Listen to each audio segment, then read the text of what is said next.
All right. Verse 12. Verse 12. This is the one verse that probably more than any other has contributed to the error of original sin, and we'll talk somewhat extensively about that. I had some other papers. I've set them down somewhere to read from you from some of the comments, but I've set them. They may be in the back. They may be in the workroom, but we'll just get by without them. Verse 12. Therefore, just as through one man, what? Sin entered the world, and death through sin. Thus death did what? All of it. Give me all together. Spread to all men because what? All sinned. Because all sinned. Now, I want you to note the end of that question. See that what's called the M dash there? I did that on purpose to help to give you a heads up that from verse 13 to verse 17 is a parenthetical statement. In other words, if we were reading this text and we were going to read it uninterrupted without any of Paul's explanatory or rabbit chasing sections, you would read straight from verse 12 to verse 18.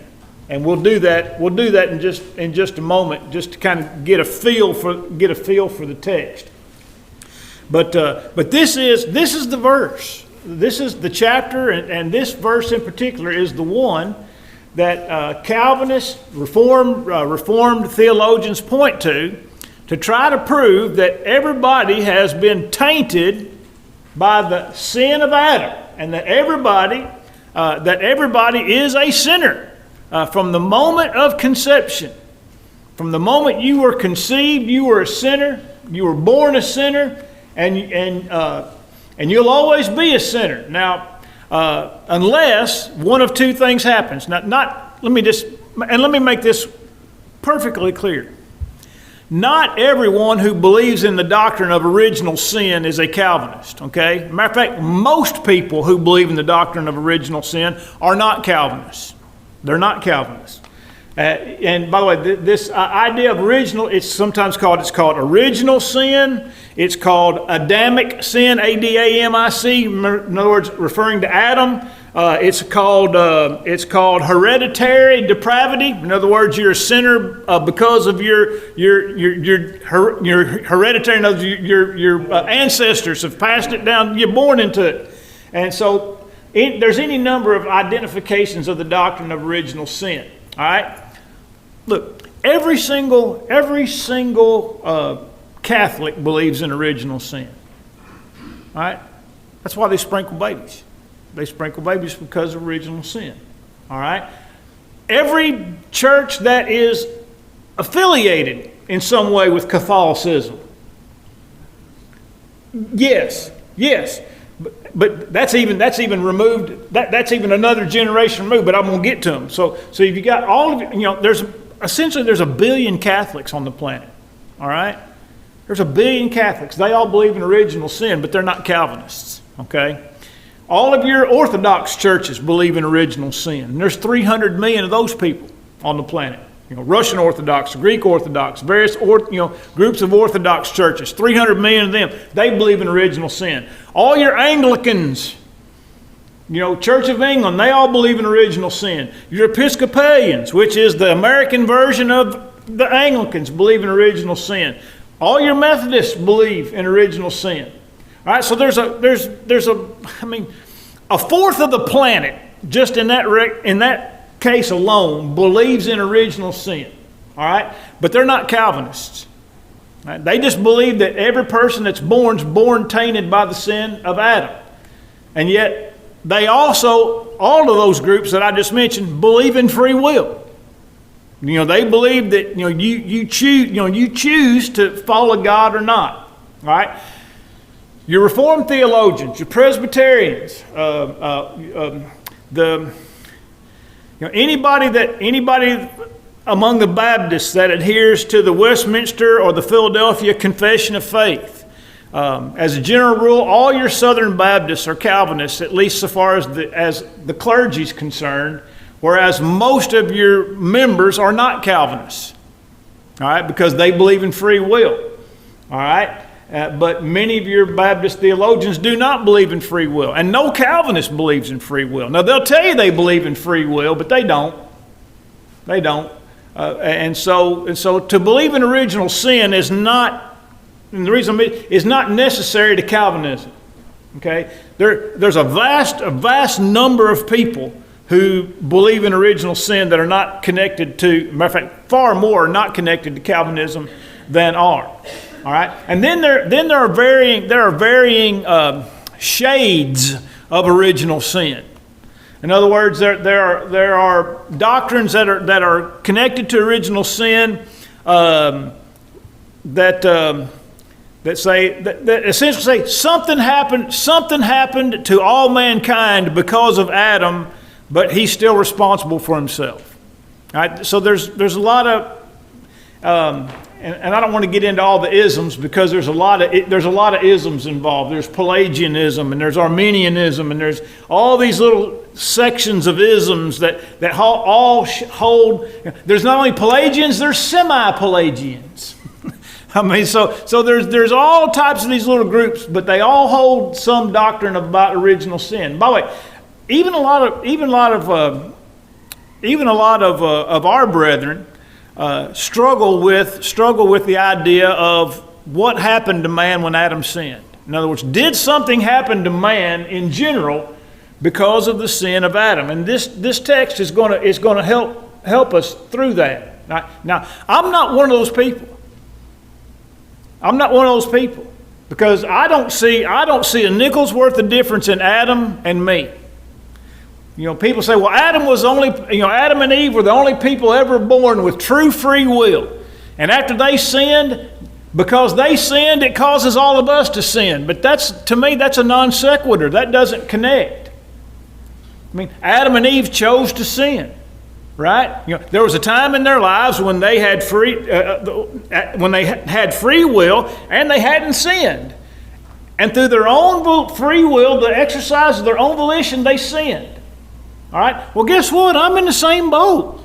We're all in the same boat. When you're born with free will. And you're born without any sin or any taint of sin. In other words, you are not more inclined to sin than Adam was. And a lot of our brethren, I think, hold that view, that we're more inclined to sin than Adam was, but I don't see that there's any proof for it.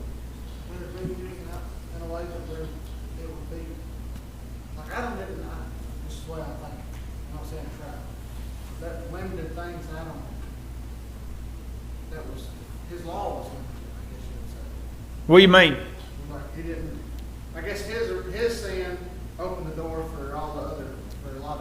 Oh yeah, there's no question. You know, Adam opened the Pandora's box of sin. Adam kicked the door open to sin. You know, however you want to say it, he opened the door for sin to get into the world. Now, there's obviously there are consequences that we suffer because of Adam's sin, but not in any hereditary way. In other words, we don't have any particular sinful stain that's connected to Adam, but there are we all suffer consequences because of Adam's sin. And what's the big one? Death. You know, when God made the world, He made the world to live in forever. I mean, He gave the tree of life. The tree of life, if a man ate the tree of life, he could eat of it and live forever. That's what Genesis 3 says. Adam sinned, Eve sinned, and God is basically having a divine council meeting, and they said, you know, and to keep Adam from eating of this tree and living forever, and then there's a kind of an ellipsis there. It's almost like God interrupted Himself. It's like, and look, I'm not saying God realized anything. God knows all things. But as it's given to us, if you read Genesis 3, 22, 23 and following, you see God is talking, Moses is recording what's going on. And he says, if we don't remove this tree of life from the garden, Adam's going to eat of it and he'll live forever. He'll live forever. And so immediately the dialogue stops. The tree is removed from the garden. Adam is driven from the garden, and angels with flaming swords surround the garden to keep Adam from going back in. All right? And so, and the Bible, and look, I understand it's figurative language, but Revelation tells us that the tree of life was uprooted from Eden and transplanted in heaven. Now, whether or not that should be understood in a literal sense, I don't know. But what I'm telling you is, nobody's going to find the tree of life. Just like nobody's going to find the fountain of youth. It doesn't exist on earth anymore. God removed it. He separated Adam from it, and he removed it. There's no tree of life for people to eat and live forever. And so the consequence of Adam's sin is that he not only lost access to that tree, but all of us did. We all did. And so I don't want us to think that there's no consequences for Adam's sin, because we all suffer consequences for Adam's sin, but we don't suffer any of the guilt for Adam's sin. All right? And so now looking at the notes under question 9.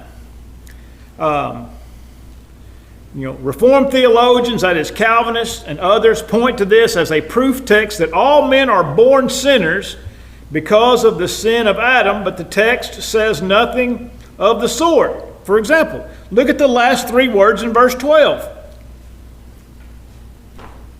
It's critical to understanding what's going on. It says, because all sinned. We die. Everybody sins. In other words, we're not sinners because of what Adam did. We're all sinners because of what we do. And I'm not a sinner until I commit a sin. At whatever age I reach the age of, at whatever point I reach the age of accountability and make my own choice to violate the will of God, then I become a sinner. But from that point, all the way back into my existence, not a sinner. Jesus pointed out, except you become as one of these little children are innocent. Yeah. Why would Jesus use little children as? Why would he want us to be like little children if they're born as sinners? Yeah, in Matthew 18 he says, except you be converted and become as little children. And then in 19 he says, let the little children come unto me and forbid them not, for of such is the kingdom of heaven. Back-to-back examples, Jesus uses little children as representatives of conversion and members of the kingdom of God. And that certainly doesn't... That's exactly right. That's exactly right. Yeah, and by the way, any honest Calvinist will have to tell you that they don't know if a baby went to heaven or hell. They don't know. In fact, some of them will actually say that children that die go to hell because they never had a chance to be regenerated by the Holy Spirit. I'm just telling you, I'm not saying that. Oh, yeah, that's what I always tell them. I said, man, I would never worship a God send a baby to hell. It's like, and here's the standard Calvinistic response. They'll go, well, who are you to question God? Who are you to question God? Who are they to put words in his mouth? Who are they to put words in his mouth? But the true Calvinist is either, number one, not going to be able to tell you if a baby went to heaven or hell when it dies, or a small, I don't mean just baby, a small young child, or they're going to have to affirm that that child didn't live long enough to get regenerated by the Holy Spirit, and therefore that's evidence that they're lost. In other words, children dying is evidence that they're lost. I mean, that's just, it's horrible. Look, I'll be an atheist before I'm ever a Calvinist. I mean,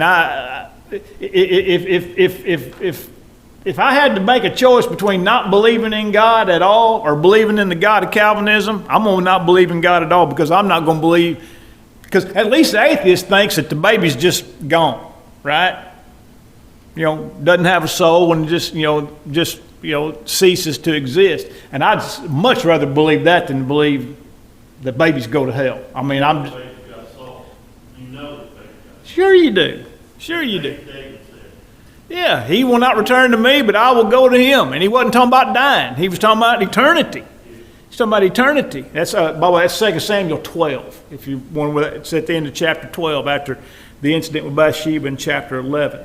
The Bible says that, end of line 3, sin is something that a person does in response to temptation, lust, and enticement. Let no man say when he is tempted, I am tempted of God, for God cannot be tempted with sin, neither does he tempt any man. But each one of us is tempted when we are drawn away by our own lust and enticed. And lust, when it is conceived, brings forth sin. And sin, when it is finished, brings forth death. That's James 1, 13 to 16. Whoever sins transgresses the law, for sin is a transgression of the law. 1 John 3 and verse 4. Now, while we're on this particular topic, some people want to point to Psalm 51:5 as proof that children are sinners from the time that they're conceived and born. All right. Well, let's just read it because we want to be fair. We want to be honest. Psalm 51:5 says, David says, "Behold, I was brought forth in iniquity, and in sin my mother conceived me." And they point to that verse to try to prove that every child at the moment of conception is a sinner. All right? But there's two things. Number one, David said, I. David's not talking about everybody. He's talking about himself. All right? That's point number one. If it applied to everybody, he'd say, we were all born in iniquity and conceived in sin. But he says, no, I was. All right? Secondly, is context. Psalm 51 is universally understood to be David's psalm of lament after his sin with Bathsheba. By the way, your Bible probably has a note to that effect at the start of Psalm 51. That this is a lament of David after his sin with Bathsheba. All right. Number 3, it doesn't take into account a literary device known as hyperbole. All right. Hyperbole is an intended exaggeration. It's an intended exaggeration. You know, it's not an exaggeration it's not an exaggeration that is designed to deceive. You might talk about how many fish you caught or how big he was. Like the one-armed man. You know how big fish he caught? That big. But he'd probably tell you it was that big. You see? Now that's deception. All right? Hyperbole is an intended exaggeration. He could throw a football a mile. Now, unless he's Uncle Rico, that's a little Napoleon Dynamite reference for you. Unless he's Uncle Rico, he can't throw a football. He can't throw a football a mile, can he? Most guys can throw it about 80 yards, and that's the extent of it. That's a pretty good piece short of a mile. But when I say you can throw it a mile, you understand what I mean, right? Right? If I say, man, he's driving 1,000 miles an hour. Well, you understand intended exaggeration. All right? Paul said he's chief of sinners. Yeah, Paul says he's chief of sinners. All right? Probably not true. But in his own mind, it was true. All right? David is trying in the strongest possible terms in Psalm 51 to express his remorse for sin. In other words, he said, this situation is so bad that I feel like I've been a sinner all of my life from the time I was born. All right? But it's hyperbole. Now, and you say, well, how do you know it's hyperbole? Well, because I can read Psalm 58 and verse number 3, where the same guy that wrote Psalm 51 says of the wicked, they go forth out of the womb speaking lies. Now, is that true? Did that baby come out of the womb and start telling lies? No. So we understand in other words, we understand David can use hyperbolic language. By the way, did Jesus use hyperbole? Why do you behold the speck that's in your brother's eye when behold there's a what?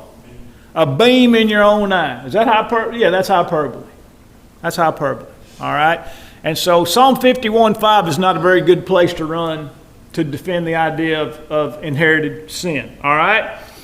So, last line under the first paragraph, death is the result of sin, which also raises the question, what kind of death is under consideration here?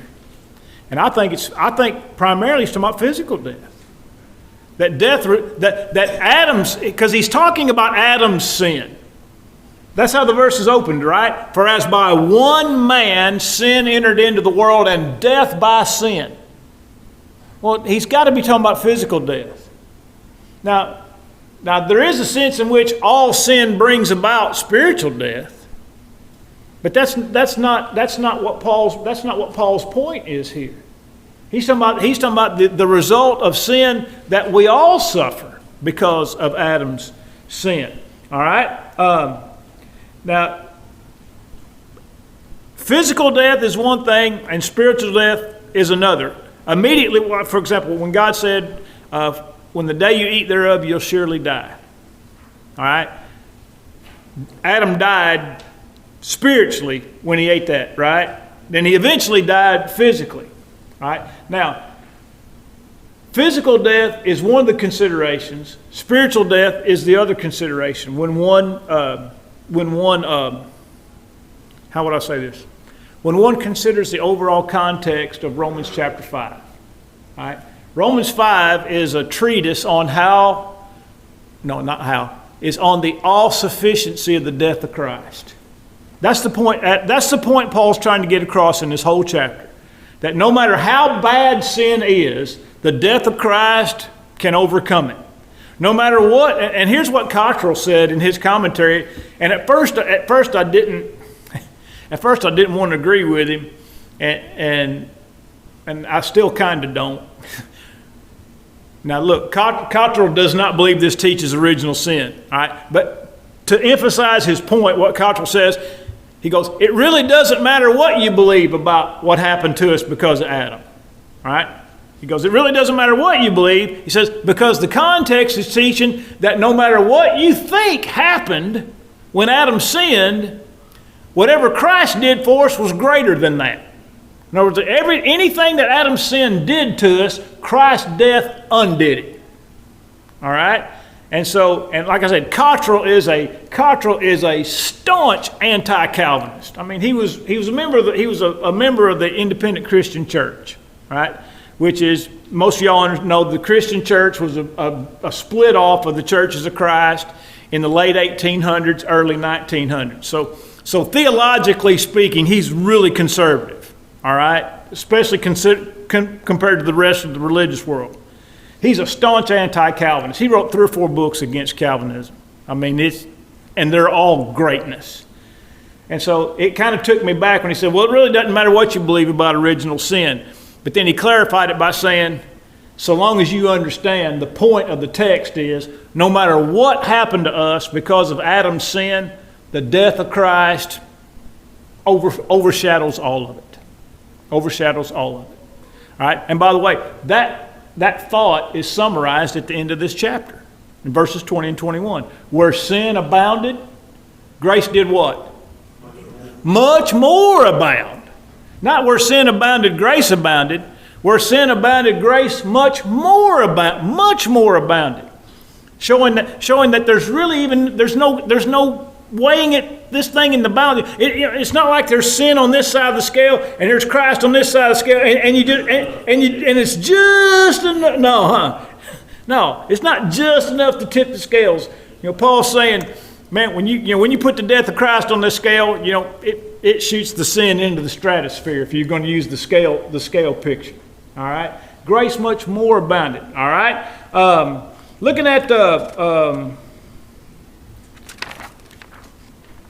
look at the bottom paragraph here. It says, physical death did result from sin insofar as the tree of life was removed, but physical death does not fit, it should say, the entirety of the context. We have seen and will continue to see Jesus did not come to bring physical life, neither did he come to solve physical death, but rather came to bring spiritual life and solve spiritual death. When he said, I am come that they might have life and have it more abundantly, he's not talking about bringing people to life physically. He's talking about bringing them to life spiritually. All right, and the connections to spiritual death and life will be seen as we make our way through the chapter. Right, top of the page. Well, I forgot I had Cottrell's quote in here.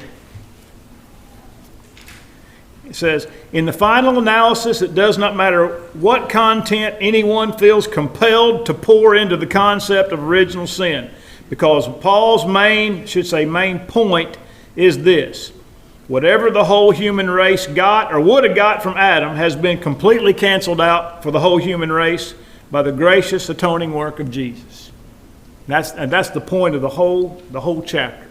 All right, question 10, which is, well, I've already lost my mark here. Verse 13 and 14.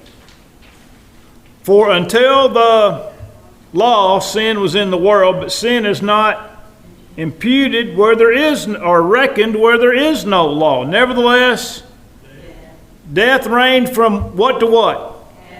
Adam to Moses, even over those who had not sinned according to the likeness of the transgression of Adam, who is a type of him who was to come." Now look, I just put it right here in the opening notes. You're not going to find any consensus on what this verse means. There is zero consensus on what this text means. Again, and you have to understand, this is part of that parenthetical. This is the opening of that parenthetical, verse 13 to 17 section. And here's what I wrote. Every commentator, and I read at least 8 or 9 commentaries, different commentaries. And when I mean different commentaries, I mean Methodists, Calvinists,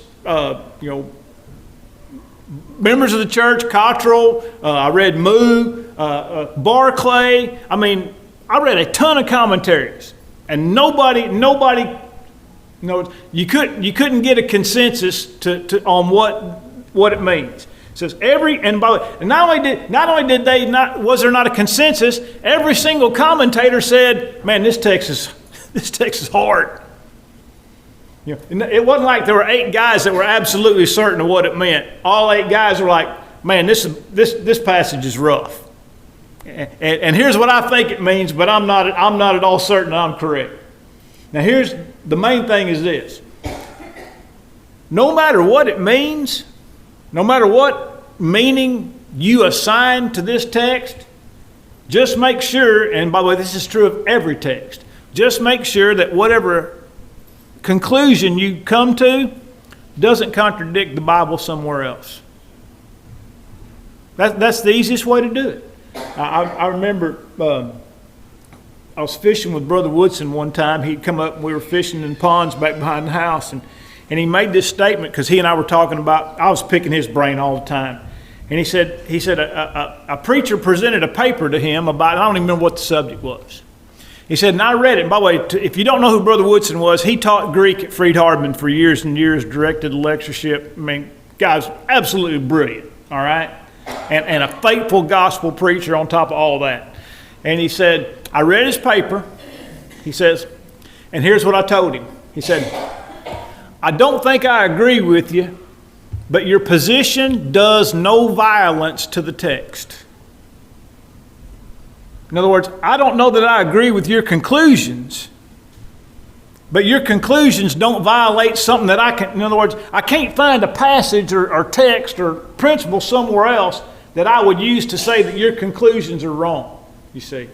And so when we think about these, and by the way, we're fixing to get into some bad sections here in Romans, from chapter 5 through chapter 11.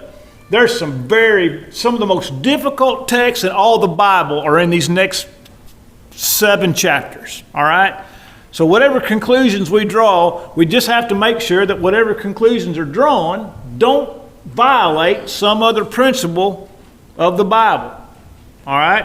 And so it says, when reading the text, most translations note some form of break in thought beginning at verse 13. I already mentioned that. And if you're reading a New King James, you'll see that verse 13 has a parenthesis at the start of it.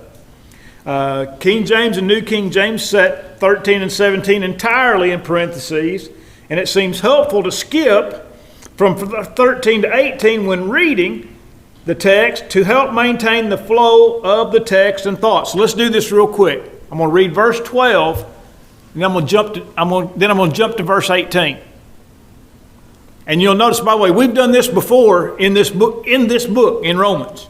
And you can do it in other places in Paul's writing too, but other epistles. But let's read it from 12 to 18.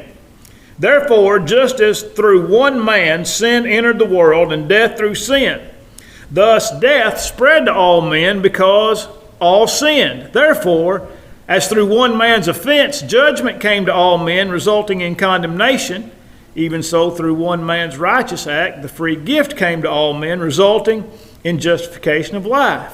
For as by one man's disobedience many were made sinners, so also by one man's obedience many will be made righteous. You see, those three verses read together provide a continual comparison and contrast between Adam and Christ. Adam and Christ. Adam and Christ. In fact, there are four of those.